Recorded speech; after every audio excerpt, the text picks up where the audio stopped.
The Last Compromise. The moment everything changed. Ambassador Elena Vasquez stood at the observation deck of Galactic Station Harmony, watching the swirling nebula beyond through the massive viewport. The station hung in neutral space, home to the Galactic Trade Assembly, where species from across the galaxy gathered to make deals and settle disputes. For the past 15 years, Elena had walked these halls, negotiating trade agreements and trying to secure humanity's place among the stars. Today felt different. Today felt final. Behind her, the assembly chamber buzzed with conversation in dozens of languages. Universal translators worked overtime to make sense of the clicks, whistles, and growls that filled the air.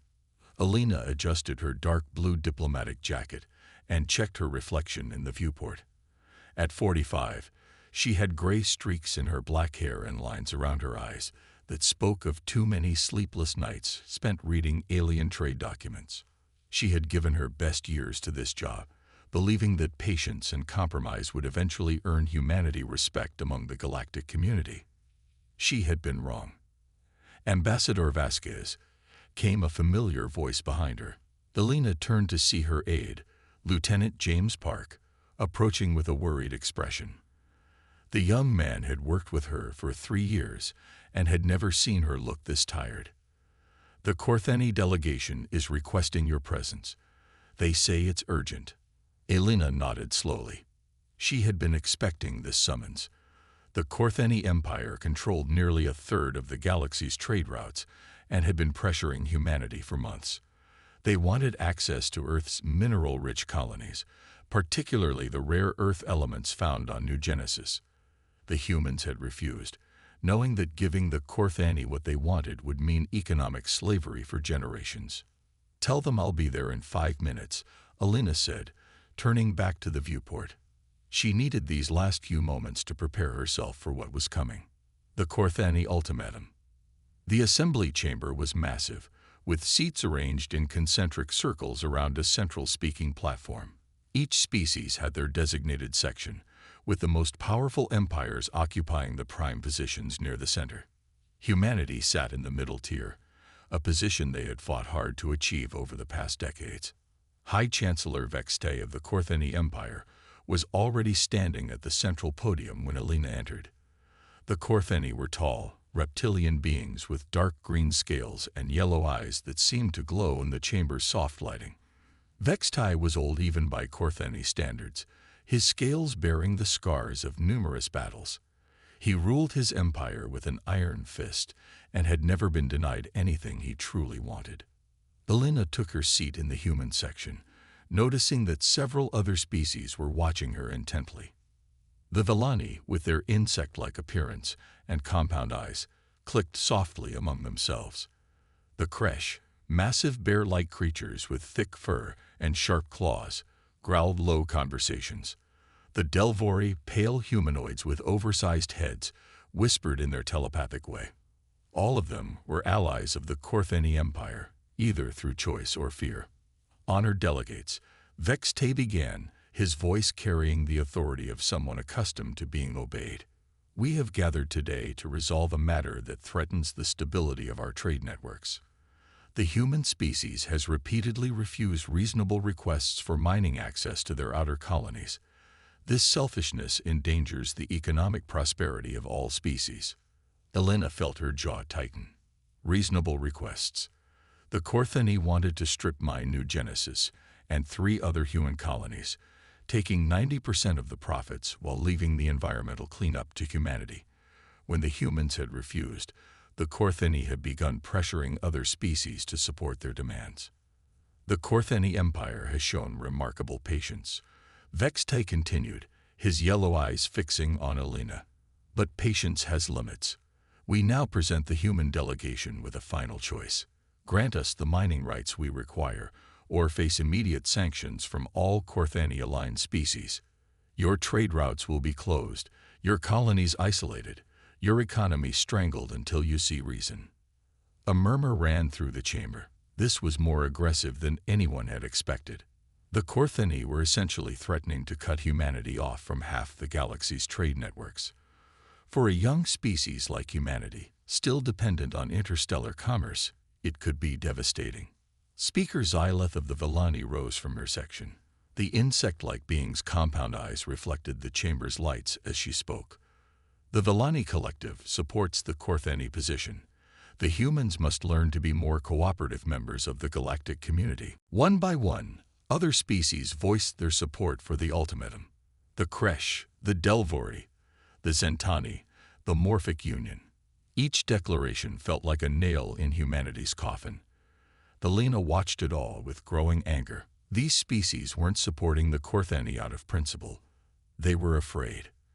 The Kortheni Empire was too powerful to oppose, so they chose to side with the bullies rather than stand up for what was right. The decision that shocked the galaxy. When the last species had spoken, all eyes turned to Elena.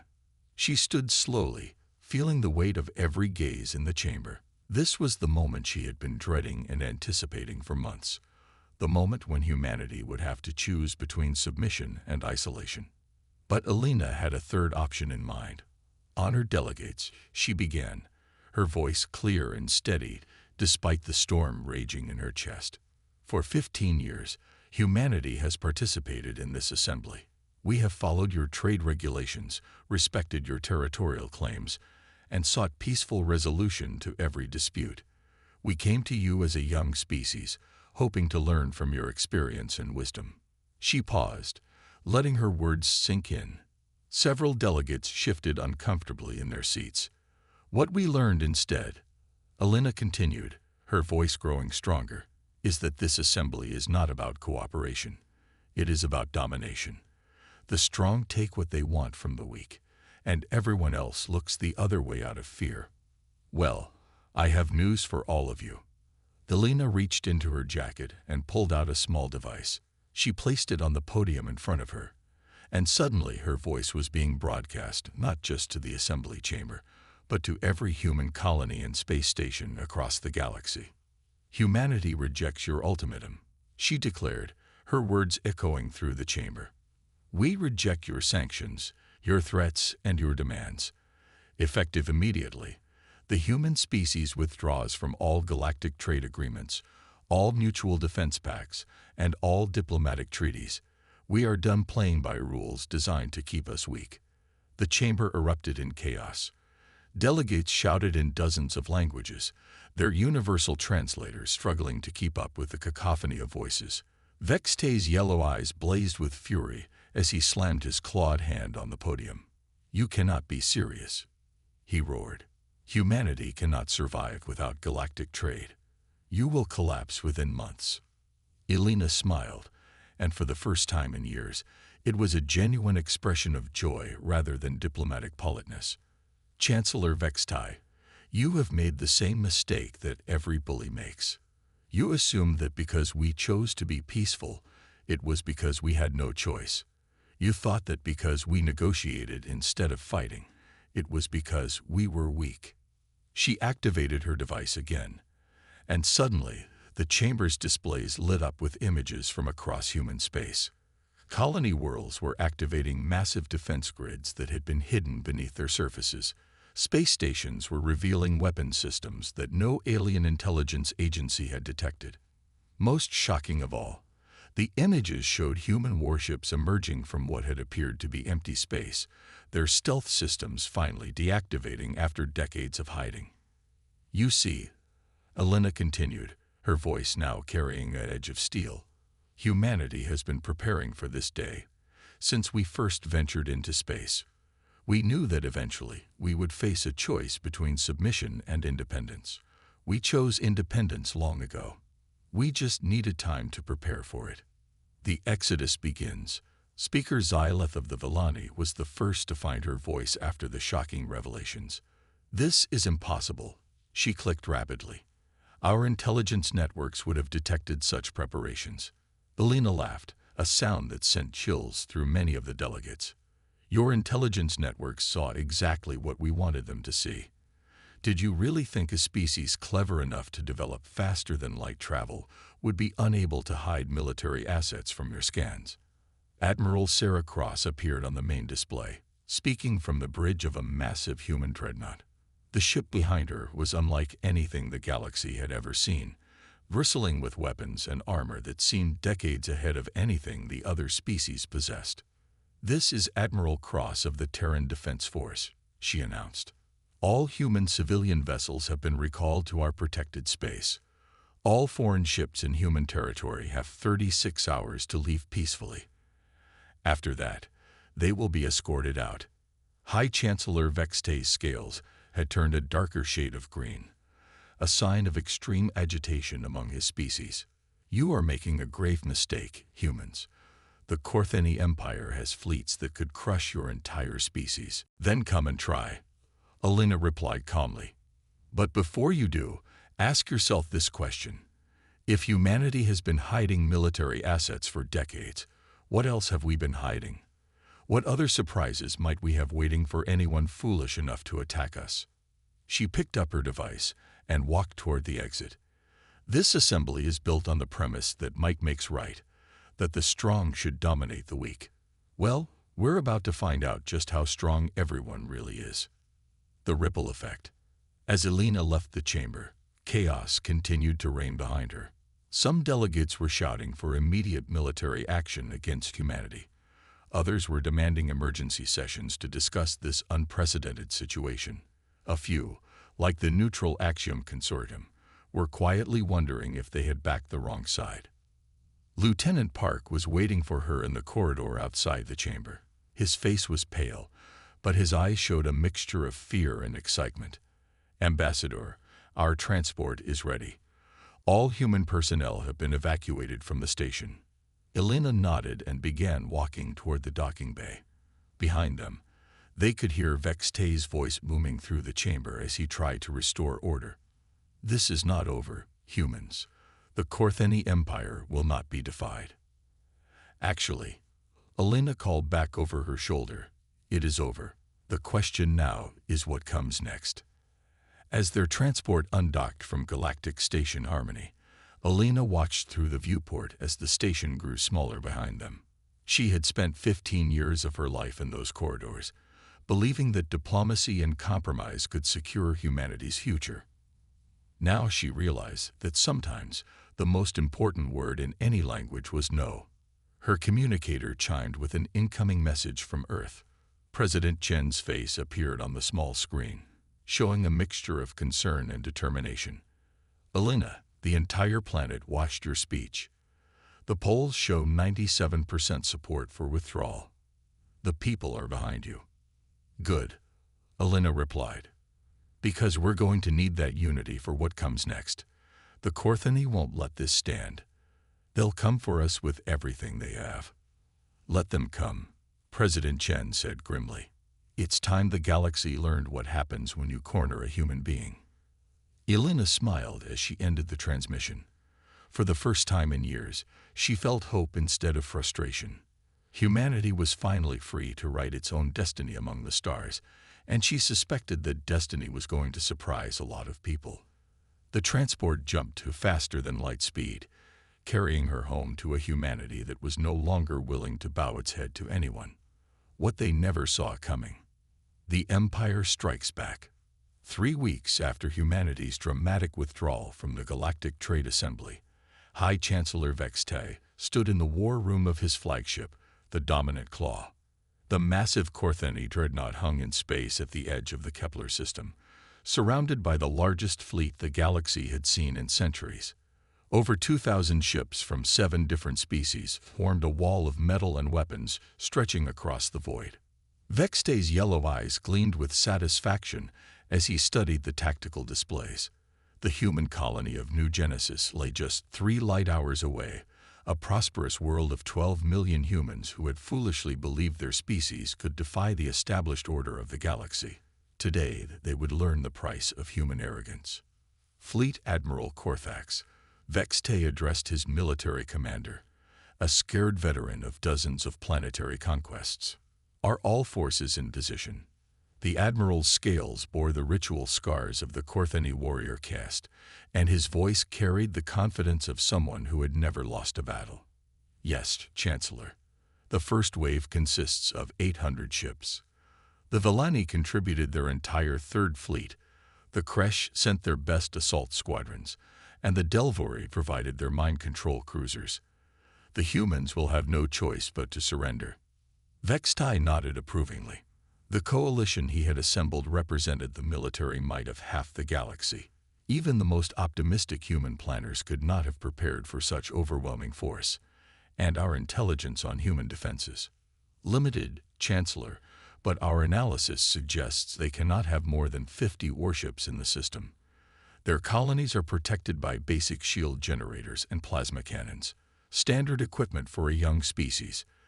Admiral Korthax activated a holographic display showing New Genesis and its surrounding space. We detect no massive fleet movements, no hidden bases, no significant military installations. Either the humans are incredibly good at hiding their assets, or they simply don't have the military power they claimed. The Chancellor's mouth twisted into what passed for a smile among his species.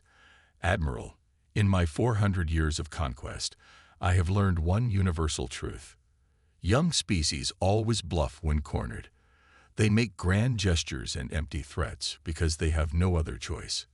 Today, we will call their bluff. Captain Chen's last stand. On the surface of New Genesis, Captain Marcus Chen stood in the colony's command center, watching the same tactical displays that showed the approaching alien armada. At 38 years old, Marcus had spent his entire adult life in the Terran Defense Force, but he had never faced anything like this. The alien fleet was massive enough to conquer entire star systems, and it was heading straight for his world. His communication officer, Lieutenant Sarah Kim, looked up from her console with barely controlled fear in her eyes. Captain, we're receiving a transmission from the alien fleet. It's on all frequencies. Put it through, Marcus ordered, straightening his shoulders. Around him, the command center buzzed with quiet activity as his staff prepared for what everyone assumed would be their final battle. High Chancellor Vextay's image appeared on the main screen, his reptilian features twisted with arrogant confidence. Humans of New Genesis, I am High Chancellor Vextay of the Korthani Empire. Your species has committed an act of unprecedented defiance against the established order of the galaxy. However, I am not without mercy. Marcus felt his jaw clench as the alien continued. Surrender now, and your colony will be spared. Submit to Korthani authority, and your people will be allowed to live as productive members of our empire. Refuse, and we will demonstrate why the Korthani have ruled this galaxy for over 1,000 years. The transmission ended, leaving the command center in tense silence. Lieutenant Kim looked at her captain with a mixture of hope and fear. Sir, they're offering terms. Maybe we should consider. No, Marcus interrupted, his voice carrying the authority of someone who had made an irreversible decision. We're done taking orders from bullies. Signal the fleet. Tell them it's time. What fleet, sir? Kim asked, confusion evident in her voice. Our sensors show only the defense platforms and the 3 patrol frigates. Marcus smiled, and for the first time in weeks, it was a genuine expression of anticipation rather than grim determination. Lieutenant, you're about to learn something about humanity that even I didn't know until recently. We've been preparing for this day a lot longer than anyone realized. The revelation. Marcus activated his command console and entered a series of codes that he had memorized but never expected to use. Suddenly, the tactical display began showing dozens of new contacts throughout the system.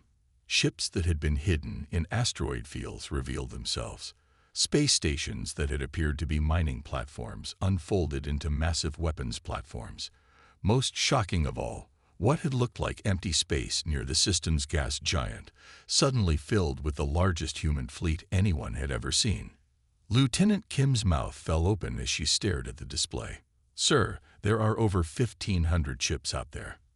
How is this possible? Where did they come from? They've been there all along, Marcus explained, his voice filled with pride. Every colony world, every trade route, every system we've settled for the past 50 years. We've been building and hiding a defense fleet that could protect humanity from exactly this kind of threat. The Terran Defense Force you know about is just the public face of our military. The real force has been waiting in the shadows. Admiral Sarah Cross appeared on the communication screen, speaking from the bridge of the massive dreadnought Indomitable Will. The ship behind her was a marvel of human engineering, sleek and deadly in a way that no alien intelligence had ever imagined humanity could achieve. Captain Chen, this is Admiral Cross. Ghost Fleet is fully operational and ready for combat. We have been watching the alien approach for the past week, and I can tell you that their intelligence is severely outdated. They have no idea what they're about to face. Marcus nodded gratefully. Admiral, the colony is ready. Show them what happens when you threaten human civilians. The Battle of New Genesis. High Chancellor Vextai was reviewing the final attack plans when his sensor officer began chittering in alarm. Chancellor, I'm detecting massive energy signatures throughout the system. New contacts are appearing everywhere. What? Vextai rushed to the tactical display, his yellow eyes widening in disbelief as he saw the true extent of human military presence. This is impossible. Our intelligence showed no such forces. Admiral Korthax was equally stunned. Chancellor, I count over 1,500 human warships. Their technology signatures are unlike anything in our. These ships appear to be decades ahead of what we expected from humanity. The first human ship to engage was a sleek destroyer that seemed to appear from nowhere, its stealth systems deactivating just long enough to launch a devastating volley at a Vellani cruiser. The alien ship's shields, which should have been impenetrable to human weapons, collapsed in seconds. The cruiser itself was torn apart by energy beams that cut through its hull like paper. Impossible. Speaker Xyleth's voice crackled over the communication system from her flagship. Human weapons cannot penetrate Vellani shields. Admiral Cross's voice responded calmly from the human fleet. You're right. The weapons you know about can't penetrate your shields, but you've never seen our real weapons before. What followed was less a battle than a demonstration of technological superiority. Human ships moved with impossible grace, their advanced maneuvering systems allowing them to dance around alien fire while delivering precision strikes that crippled enemy vessels. The weapons they used were beyond anything the galaxy had seen. Energy beams that adapted to enemy shields, missiles that could think and react faster than any organic pilot, and defensive systems that seemed to absorb and redirect enemy fire. The Kresh assault squadrons, feared throughout the galaxy for their brutality, found themselves outmatched by human fighters that were faster, more maneuverable, and infinitely more deadly. The Delvori mind control cruisers discovered that human pilots were somehow immune to their psychic attacks, their minds protected by technology the aliens didn't understand. Captain Marcus Chen watched the battle from New Genesis with a mixture of awe and pride. The human fleet wasn't just winning. They were demonstrating a level of tactical sophistication that left the alien coalition in shambles. Ships that had conquered dozens of worlds were being disabled and captured by human forces that seemed to anticipate every move their enemies made. How are we doing this? Lieutenant Kim asked, staring at the tactical display in amazement. Our ships are outnumbered, but we're winning by a massive margin. Marcus checked the casualty reports flowing in from the fleet. We've lost 12 ships. The aliens have lost over 400. The difference is that we've been preparing for this specific type of battle for decades. Every ship in our fleet was designed to fight multiple opponents. Every weapon system was built to counter known alien technologies. Every pilot has been trained to exploit weaknesses in alien tactics that we've been studying for 50 years. The tide turns. High Chancellor Vextai stood in his war room, watching his grand coalition fall apart before his eyes. The Vellani Third Fleet was in full retreat, their ships limping away from the battle with massive hull breaches. The Kresh squadrons were scattered and disorganized, their commanders unable to adapt to human tactics. The Delvori mind control cruisers were floating dead in space, their crews unconscious from feedback when their psychic attacks failed. Chancellor, Admiral Korthax reported, his voice strained with disbelief. We've lost 60% of our fleet strength. The humans are not just defending. They're hunting our ships down systematically. Their technology is far beyond anything we've encountered. Vextai's claws scraped against the metal console as he struggled to understand what was happening. How is this possible? They're a young species. They've been in space for less than a century. Perhaps, came a new voice over the communication system. You should have asked better questions before deciding to attack us. Admiral Sarah Cross appeared on the main screen, speaking from the bridge of her undamaged flagship. Behind her, the human fleet was systematically dismantling what remained of the alien coalition. Chancellor Vextai, she continued, her voice carrying the authority of someone who held all the cards. Let me explain something to you. Humanity has been in space for 87 years. For 86 of those years, we've been preparing for this exact scenario. We knew that eventually we would face a choice between submission and war. We chose war, and we've been getting ready for it ever since. The Admiral gestured to the tactical display showing the battle's progression. Every human colony has hidden defense fleets. Every trade route is protected by ships you've never detected. Every system we've settled contains military assets that your intelligence agencies never discovered. We've been playing a very long game, Chancellor, and today you're seeing the results. High Chancellor Vextai felt something he hadn't experienced in 4 centuries of conquest. Fear. You're bluffing. No species could hide such extensive military preparations. Admiral Cross smiled coldly. You're welcome to test that theory. But I should warn you, what you're seeing here is just one systems defense force. Earth alone has 10 times as many ships as we've deployed today. And there are over 300 human colonies, each with its own hidden fleet. The new balance of power. Speaker Xylith of the Villani was the first to break ranks. Her remaining ships began withdrawing from the battle, their hulls scared and their crews demoralized. The Villani Collective withdraws from this conflict. Her voice crackled over the communication channels. We will not sacrifice our fleet for Kortheni ambitions.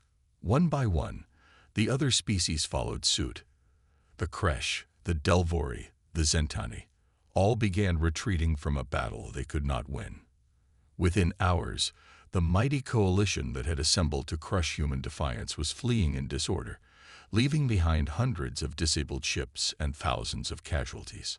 High Chancellor Vextai found himself alone with his core fleet, facing an enemy that had just demonstrated technological and tactical superiority over half the galaxy's military forces.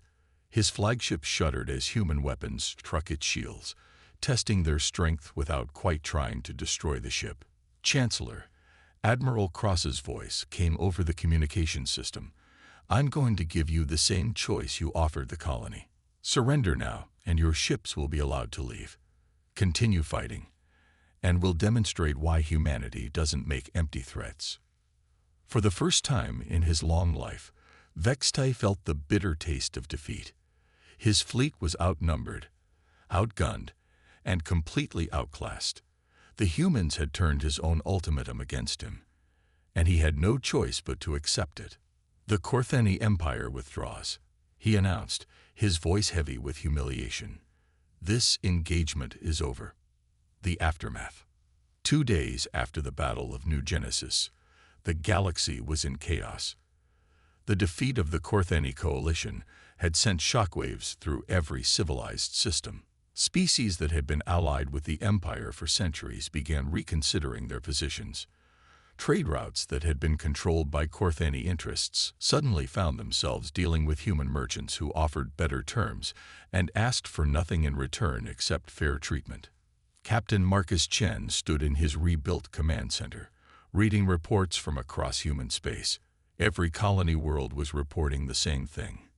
Alien species that had once looked down on humanity were now requesting diplomatic meetings, trade agreements, and mutual defense pacts.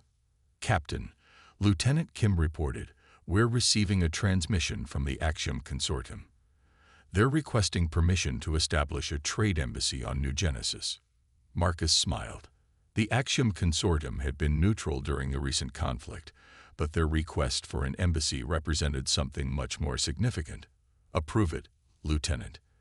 It looks like humanity is going to need to learn diplomacy all over again. This time, though, we'll be negotiating as equals. Admiral Sarah Cross appeared on the communication screen from her flagship, now patrolling the outer system. Captain, I wanted to personally thank you and your people. The defense of New Genesis has changed everything for humanity. We're no longer a young species begging for acceptance. We're a power that the galaxy has to respect. What happens now, Admiral? Marcus asked. The Corthani won't forget this defeat. They'll be back, and next time they'll be better prepared. Admiral Cross's expression was confident but not arrogant. Let them come. We've spent 86 years preparing for one possibility. Now we have new data, new threats to plan for, and new allies to work with. The galaxy is about to learn that when you corner a human, you don't get surrender. You get adaptation, innovation, and determination that never gives up.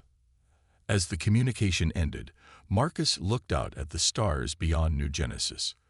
For the first time since humanity had ventured into space, those stars held the promise of a future where humans could stand tall among the galaxy's species.